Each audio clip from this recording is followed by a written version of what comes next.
Warning: the following program may contain material not be suitable for all audiences. Listener discretion is advised.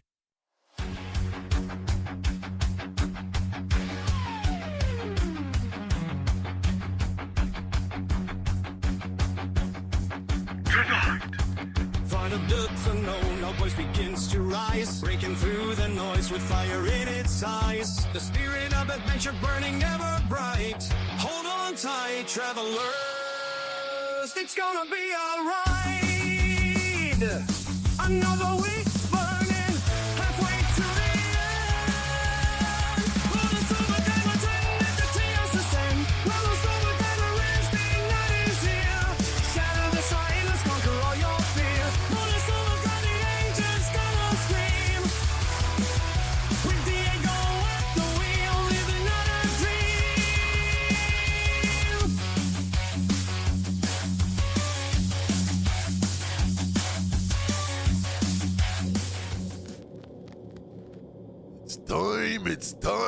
It's time to find out with Diego. Let's go. Ooh, yeah. On this episode of Bonus Overdrive Wednesday, prepare to be captivated by the intriguing, nightmarish, bovine tale terror of Moo. Our guest brings us a new and original story that will certainly entertain and paint a new picture of when unsuspecting monsters that hunger for something more than pasture grass. Vine, Alabama will never be the same. All this plus more. Please welcome our good friend, author, Dustin Grammer. Dustin, my friend, welcome back to Bonus Overdrive Wednesday. Oh, thanks for having me. Thanks for having me. It's good to be back again. Yeah, it's good to have you back. And you're the record-breaking guest on the shows because you've been on both versions of the shows multiple times, and for good reason, because you're busy putting out these awesome books, man. You don't stop. You're a writing machine.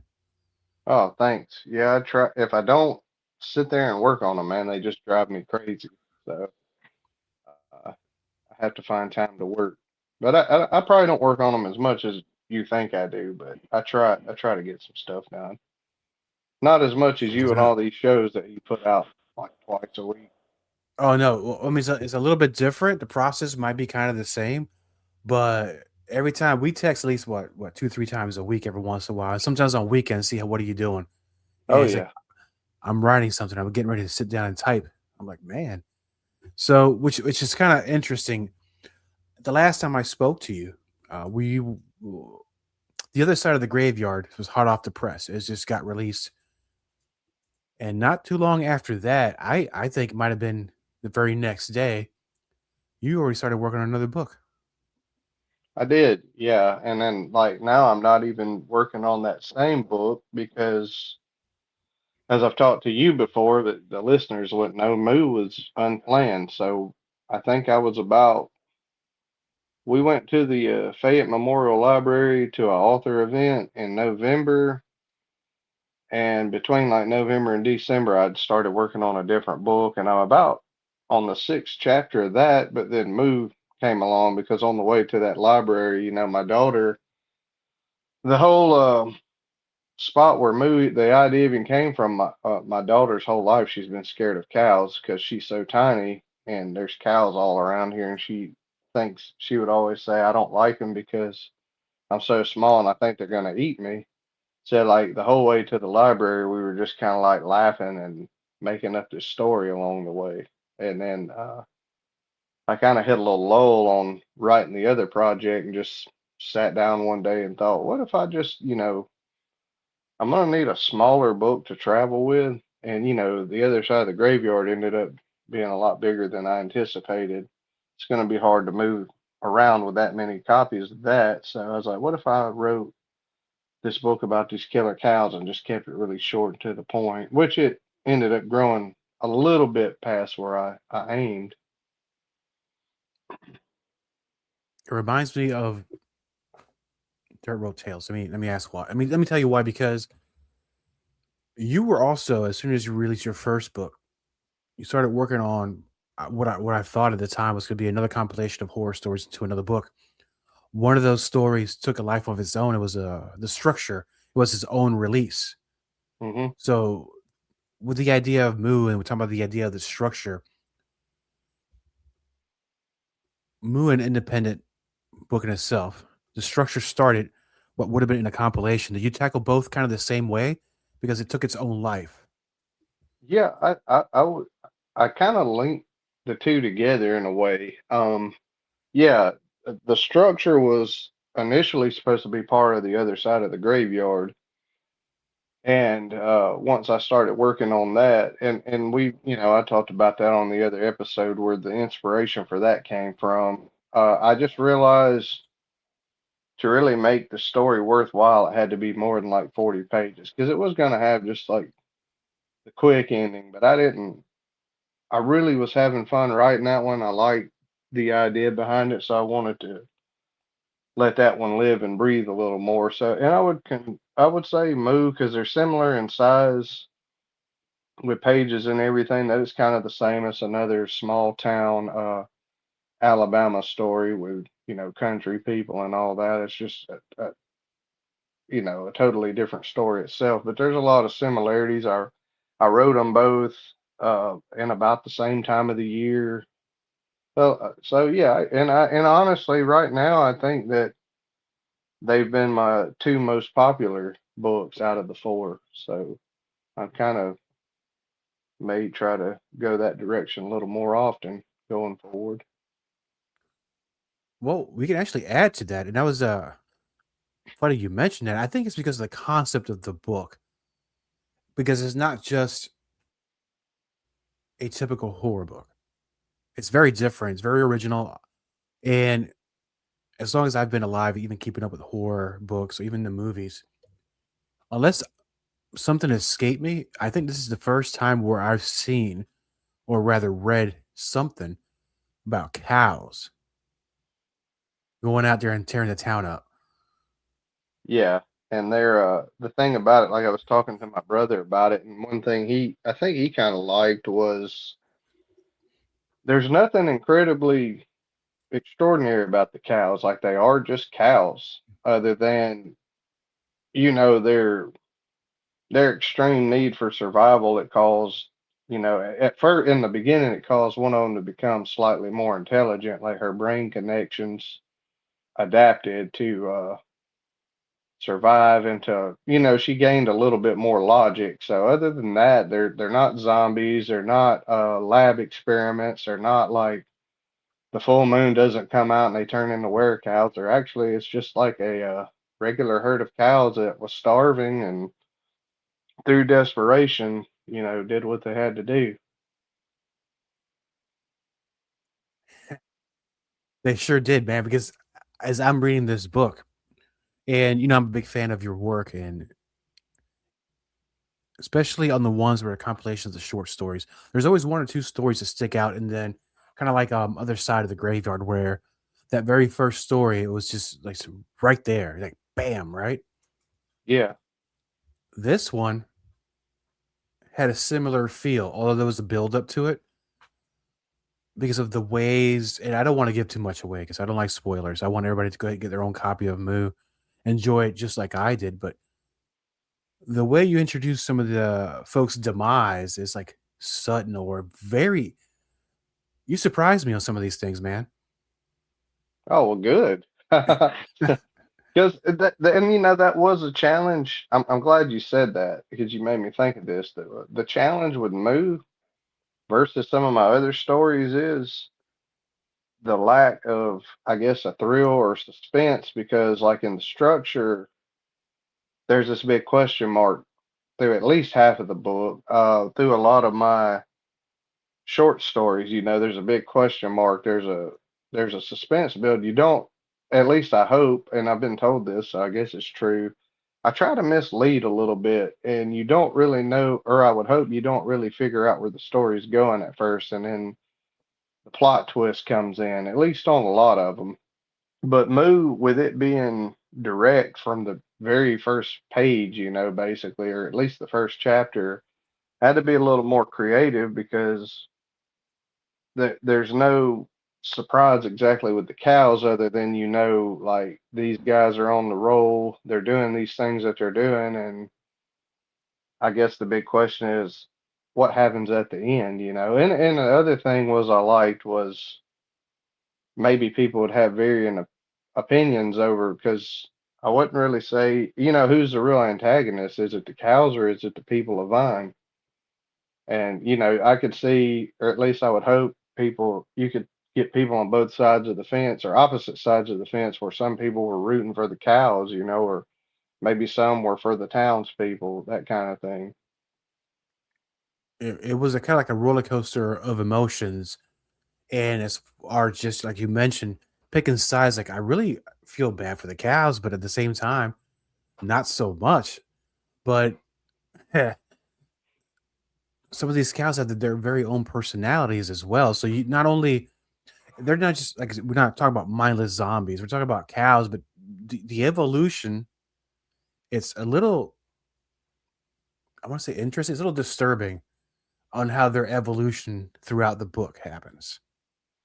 Yeah. And honestly, it's to me, if you were to really sit down and reflect, to me, it is actually scary. It is a horror because I look at these massive cows out here around the house and they have escaped before and like been in my front yard or walking, you know, down the sides of the road or whatever. They get out sometimes, especially at night, and you can't see them well. Like it's something of that size. If it actually had targeted you, you know, as a meal, that would be pretty scary, you know. And I think there are some statistics there with the, you know, I think at least in the U.S. that there's more people who are killed by cows than sharks every year. There are, and I'm glad you brought that up because I heard you mention this before, not only on another show, but you also I think we talked about it on the side when we text each other. And I'm not gonna completely say these statistics are 100% accurate, but I feel pretty comfortable because it seems to be pretty accurate. So we're talking about the United States. Uh, the average deaths per year of humans caused by a shark is 20 to 22 human deaths. Hmm. So that's more than I expected. I would expect like farm accident, little things like that. Now, we talk about like sharks, right? Sharks kill about one person per year in the U.S. I found around five worldwide. Okay. Sometimes you'll hear these stories a lot, especially during the summer months about sharks, but you don't really hear too much about cows. Now, I looked up even more about what kind of these deaths, what do they pertain to? What's going on? Well, one of them is blunt force trauma. Hmm. You know, it's unfortunately a single kick to the head or a headbutt from a 1,500-pound animal, fatal injuries to your chest, your head. Eventually, I think you'll succumb to the injury, depending on how hard it kicks you in the head. Another one, which I thought about too, trampling. Oh yeah, yeah. That's how I figured most of it happened. Well, because you know those people get killed by buffalo. They tell them, you know, and moose. You know, they tell you to stay away from those things in the national parks. They're quick too. A Yeah, buffalo. they're faster than they look like they would be when they really get a burst. And then the final one, which I think will be even more terrifying because it's slow and agonizing. If I were to choose one of these deaths, which I most certainly do not, because the cows where I'm at, they're close to my house, but they don't make it to my yard. Crushing Crushing. Yeah, that would with, be slow. in enclosed spaces, in chutes or barns, a cow may accidentally pin you up against a wall or a gate. Hmm. And if it don't want to move, it ain't going to move. Yeah, and it doesn't know any better. Like it doesn't know that you can't breathe and you're gonna die. Yeah. Yeah, my mother-in-law came by here, I think it was like a couple of weeks ago, and there was a cow just standing up on the hill looking down at her when she got out of the car, and she had read like 4 or 5 chapters of Moo at that point. She said, "You know, Dustin, that is the first time in my entire life that I've ever been nervous that a cow was looking at me, you know." Well, that is a great feedback for something. Let me tell you why. When you remember watching horror movies as a young person, even as an adult, if the movie's done very well, I'm not saying it has to be a Casablanca of horror movies or anything like that. But if it does real well, hearing the wind outside or a tree branch crack on the ground, the leaves glowing, I mean, not glowing, the leaves flowing around, and then you hear a wind, you start getting scared. It's like, that could be something back there. Yeah. So in essence, you did your part, and I think once people read this book, they're probably going to think twice before going out there and messing with a cow because I don't know if this still happens today. People always laugh about this stuff. Is cow tipping still a thing? I, I don't know. I haven't heard of that in a long time, but it could be. I think that's a big thing, like in the 50s, 60s, and 70s. Like, I used to hear about that in the 80s as well. But that's kind of a foolish thing to do. What if it tips on you, falls on your Yeah. side? Well, then that could be some of that like that suffocation death that they account for.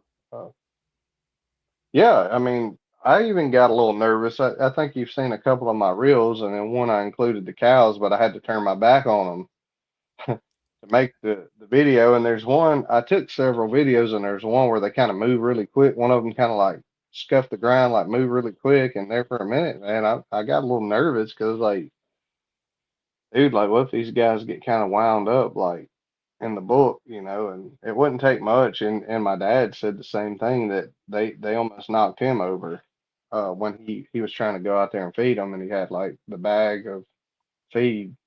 They got really excited and were pushing around, so those sort of things happen. Also told me around here, because I was telling him, because he's read it, that you would think like a herd of big animals like that escaping, that they wouldn't be hard to if they were causing all this trouble, like a few people could get together and go find them, and that would be the end of it. But he was like, well, you hit the nail a little bit on the head there. He said, because he could think of several instances up in our community where, like, he was telling me there was a guy who bought 10 cows one time, and as soon as he opened the trailer, they all darted for the woods. And he said they never recovered them. They don't even know where they went. So he said, yeah, I mean, a group of cows could disappear fast if they can get into some woods or get away from houses. And he told me a couple of others, like a guy had lost a cow that had a red tag in his ear. And he said they never found it either. So he's like, they get out, man. Like, they can get kind of evasive. And you wouldn't think that, but those were not even fictional accounts that actually happened. Right. And I think the day after you released Moo, and in the spirit of what you just said, I text you and say, "Did you see the news about the?" I think it was in New York, somewhere in the highway up there, where I don't know if it was a trailer that overturned or somehow these cows got loose on the highway and it got shut down, and they got to try to wrangle these things back up. So that's like, what a great timing for this news story. Yeah. Yeah, it's a good thing that they weren't starving and decided that meat was edible. Well, there's plenty of meat in the highway. People are stopping by and getting out of their cars, and I'm sure there's some fool out there taking a selfie with one. Oh, I researched that too. Could a cow even consume meat? And really, the short answer is yes, they can, but not. It upsets their stomach. They can't do it like a lot, and then they said it can lead to mad cow disease, which was perfect for moo.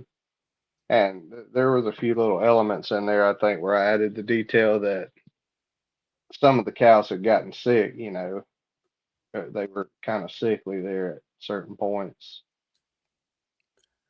They were because it's kind of you really put a lot of research into this because you saw what was going on with the cows when they started to want more than just pasture grass and the effects that meat had in their system as well. You covered that in the book too. I don't want to give too much details into that, but now with these cows, I like the names that you gave them, the three main ones. And how did you come up with the names for them? Myrtle was actually a cow that my dad has. When she was born, she wasn't nursing, so like it was kind of funny for a little while. The kids thought it was funny. He had this giant, like baby, basically a bit giant baby bottle, and he would go out there and like feed Myrtle himself, and like the kids, I don't know who named her Myrtle, but she's still out there. So Myrtle was I was kind of picking at my daughter through this whole thing, so we used Myrtle and um a lot of these black Angus cows will have white spots on their head, or and I've heard my dad say the one, the spotted headed one. So I just went with spot head, and then hamburger. That was just funny, trying to, because the farmer who owned them, he was kind of a loser, so he would have probably Mm. named one of them that. And then you had Remus the bull. Remus, I saw. For those that haven't seen that promo for your book, I definitely would urge. Did you put it on your Moonlight Monster Media on your Facebook? Is it also on TikTok? Yeah, it's on all of them. Instagram, Facebook, and TikTok. And I bought I ordered that mask and everything. I kind of invested in that because I Googled it and saw that it was a thing. Well, they had several versions, but then they had this one where the mouth actually moves. If you hook it up just right, if you talk like the mouth moves. I was like, it's kind of right now a little more than I wanted to pay for something gimmicky like that, but I went ahead and done it anyway because I wanted to make a few reels. I was showing my wife that reel when it first came out, and I was saying I think he's using AI or CGI because I just saw you put a bull's face on you, on video because you're really good with Yeah, video editing. But I started looking closer. I'm like, that's too natural looking to be AI. And then I just, I laughed up a storm, man. This is the best thing I've seen. yeah. It was all practical effects, no CGI, no AI. Yeah, because I could see, yeah, I guess they do make like those face filters, and there probably would be one, but no, it's an actual mask. And then my daughter wore it, in the video where I did the giveaway. If she wanted to. I was looking for the word superimpose, but I got lost in myself. Superimpose on yourself. So no, I was thinking about it, why couldn't I just say superimpose? But that worked out pretty well for you though. Keep that mask with you because I promise you, when you start doing these book signings, people are gonna want to take a picture with you with that thing on. Oh, yeah, I'm supposed to go to one next Saturday, so in just a few days, and I'll probably bring it with me. If not anything, I may put like a ball or a mannequin head or something on it and just have it sitting on the table with me. But I'm planning on bringing the bull head with me. And so where's the book signing going to be? Is that going to be a second in Charles Not this or time. It's gonna be in Montevallo, Alabama. The Parnell Library there is having like a big book fest, and it's their second annual, and they've got 90 different vendors gonna be in.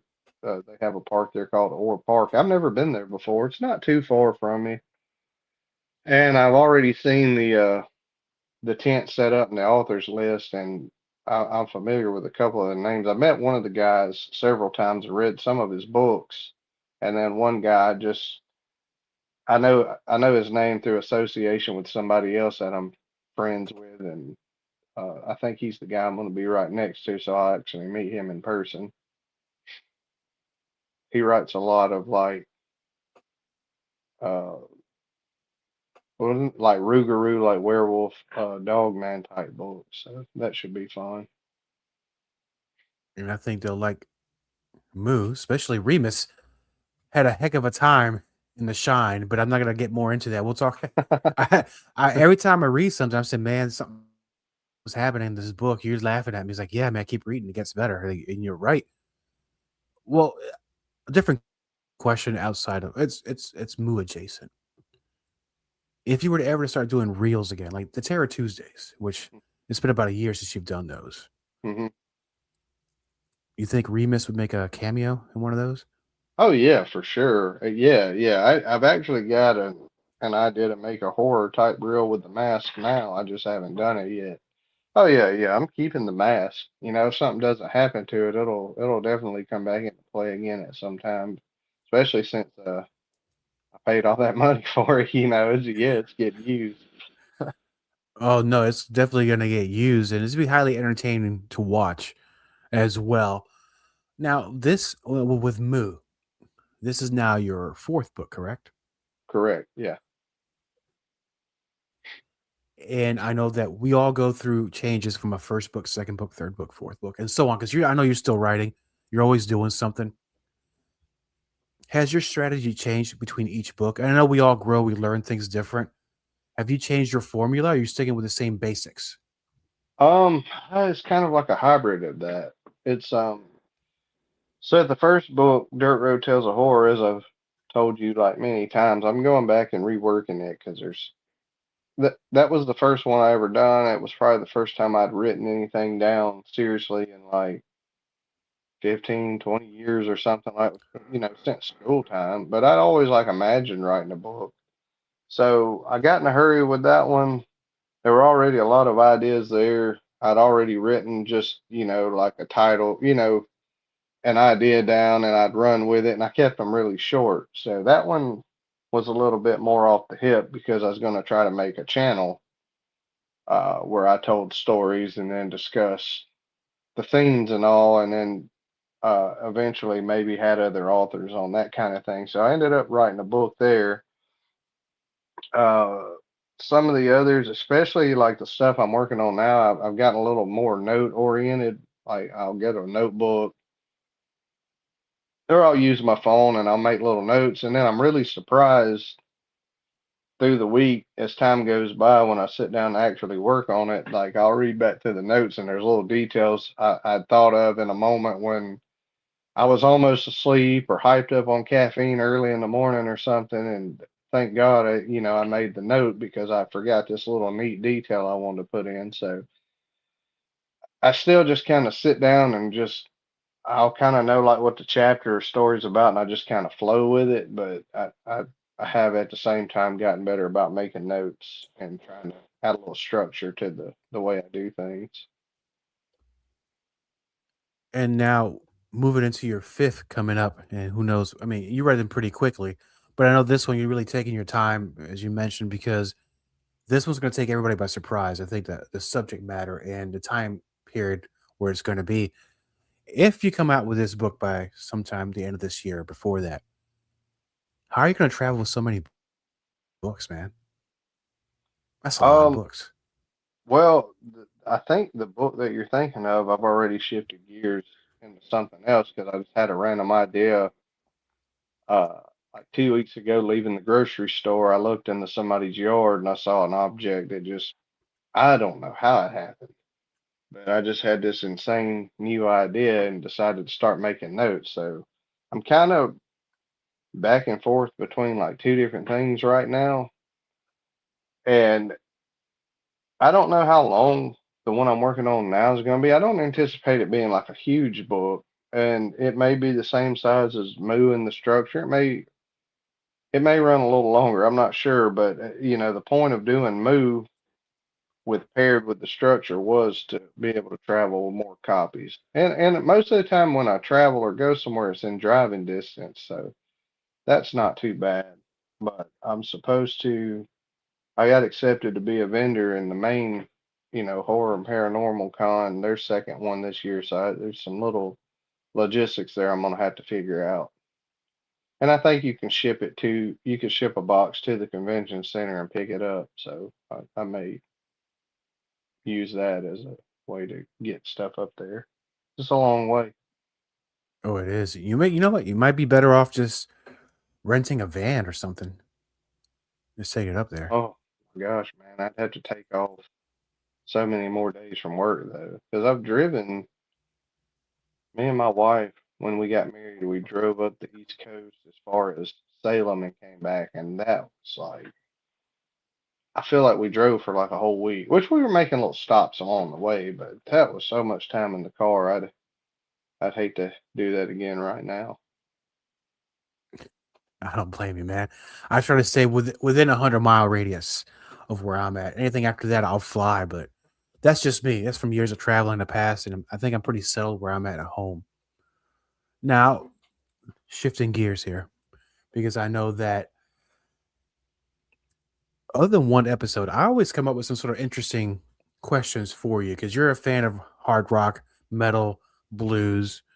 I'm a metalhead, cradle to grave eventually. And I know you love the questions, but these are not gotcha questions, not even multiple choice. This is something that just happened recently in the rock and roll world. And I know it's a weird transition to this because we're just talking about Moo, but why not, man? We're in the spirit of our friendship. We're going to continue this tradition. Now, I will admit, when I was first, when I was growing up, it was even pre MTV or when MTV came out.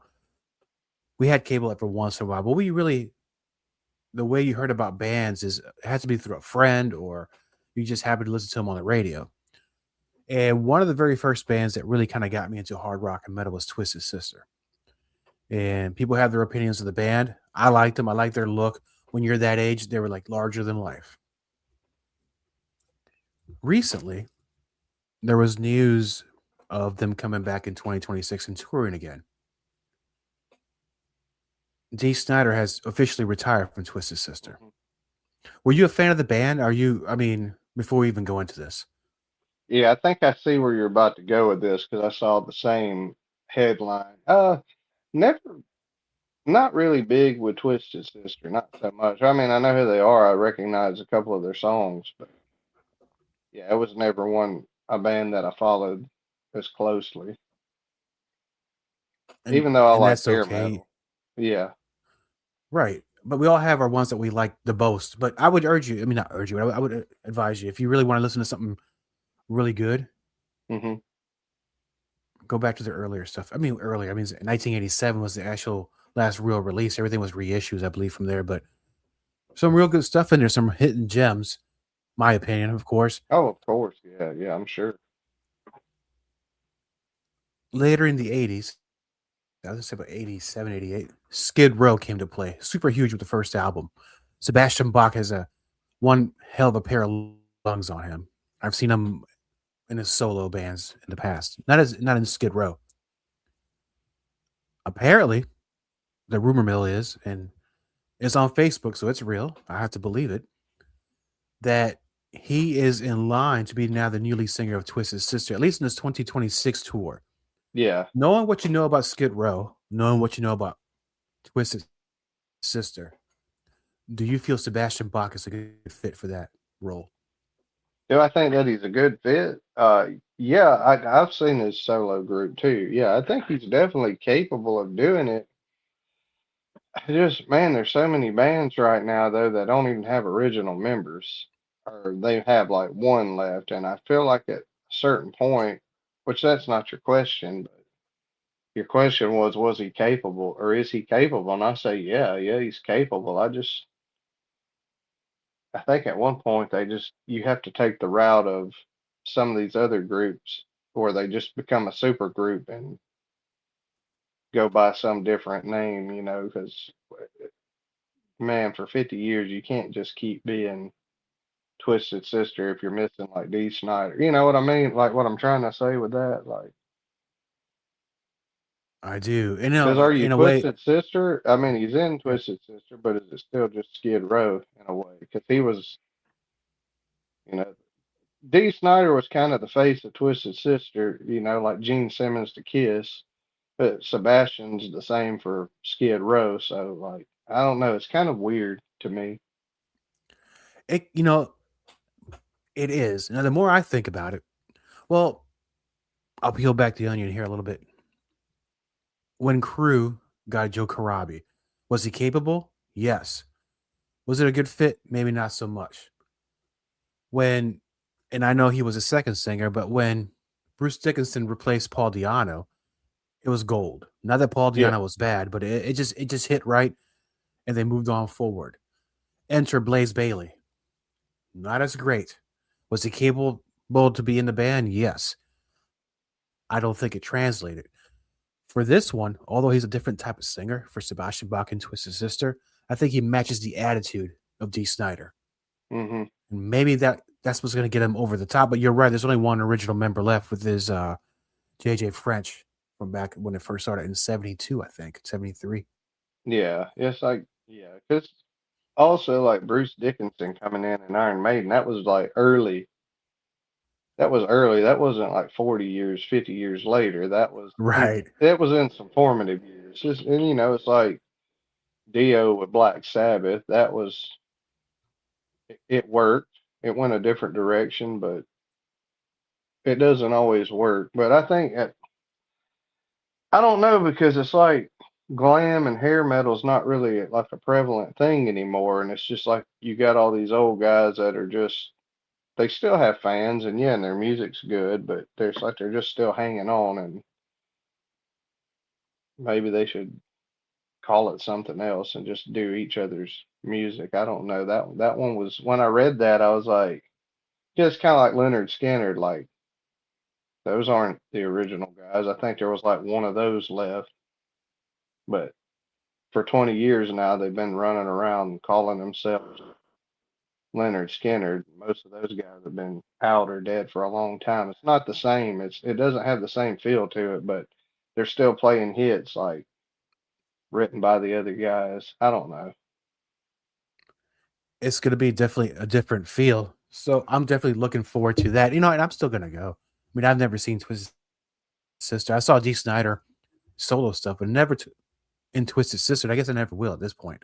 Hmm. But Sebastian Bach, great singer, great singer. Yeah, yeah. And now for one of the last questions, and I think I did mention it earlier in the pre-interview.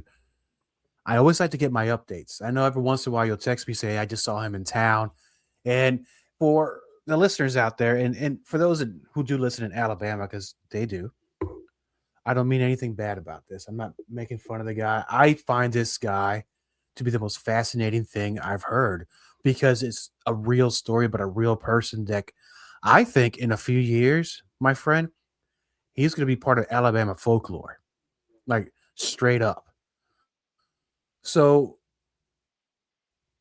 I already built him up. What's going on with Jimmy? How's he been doing? Have you seen him? Uh, yeah, I've had a couple of sightings, and that's the thing. Like I'm used to, like I've said in the other episodes, and like the episode with me and my brother, like we were used to seeing him roam around like this community. But I've also saw him now twice in a different part of town, walking, with groceries or whatever. But then like I've seen him way over there, but then saw him again up here walking with another guy who looked to be in just as great condition as he was. They were kind of stumbling around and they were all scuffed up and dirty. So he's still around. I still very rarely, like, maybe one, two sightings a year now. It's like, uh, I mean, it's like sighting a Bigfoot or something. I mean, it's like probably just as exciting when you see him, because I took that one picture and it was all blurry of him walking. You ain't lying. No, this is precisely what I was thinking in my head. This is almost going to be like the Alabama Bigfoot, but it's going to be Jimmy. And Yeah. he may or may not get you because I have this shirt and I survived it but through you. But no, that's awesome. I really like the updates. And before we go, Hopefully he stays out of trouble. Maybe he'll stay out of trouble this time. I hope so, man. I'm pulling for him. If you see him, we're pulling for you, Jimmy. Trust me.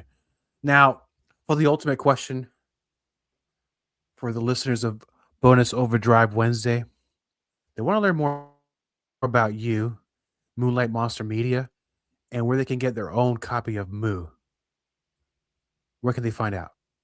You can find it on Amazon.com. They're published by Zombie Media. But everything is that I've got. So, that's Thomas Markham. But I've seen them for sale on Amazon. Those seem to be the cheapest prices. You can get them from me in person if you're nearby, or send me a message. We could talk about it. And then I think there are even some of the books that are on Walmart.com and BarnesandNoble.com. But when I looked at those, they seem to be like a couple dollars more. They're a little more expensive for some reason. Yeah, I think it depends on where you buy it from. And definitely good luck to you with your book signing coming up here in the next couple of weeks. And good luck on your trip to Maine. I know that's like one of the biggest conventions they have. This is the second year, but the first one was a sellout. And good Mhm. luck to you there. Stay safe on the road. And I know book number 5 is coming out. And Hopefully. of course, I'm going to bring you back on the show. We're going to talk about that. We'll bring up some more rock and roll trivia. Really appreciate you being back on Bonus Overdrive Wednesday. I'll Oh see you on man, the yeah. next one, brother. Yeah. Thanks for having me back. And I hope everything goes really well for you this year too, and with your shows and with your second project that you were working on there. It's going to get out there eventually, my friend. I'm Thank you, looking man. forward to it. I'm looking forward to. Thanks. All content on this broadcast is a property of Diego the Podcaster and is served directly from our servers with no modification, redirects, or rehosting. All celebrity impersonators are paid performers. The impersonated celebrities do not endorse or promote any views or opinions expressed by our guests, Diego the Podcaster, or Bonus Overdrive Wednesday. The information shared on Bonus Overdrive Wednesday is provided on an as-is basis, with no guarantees of completeness, accuracy, usefulness, or timeliness.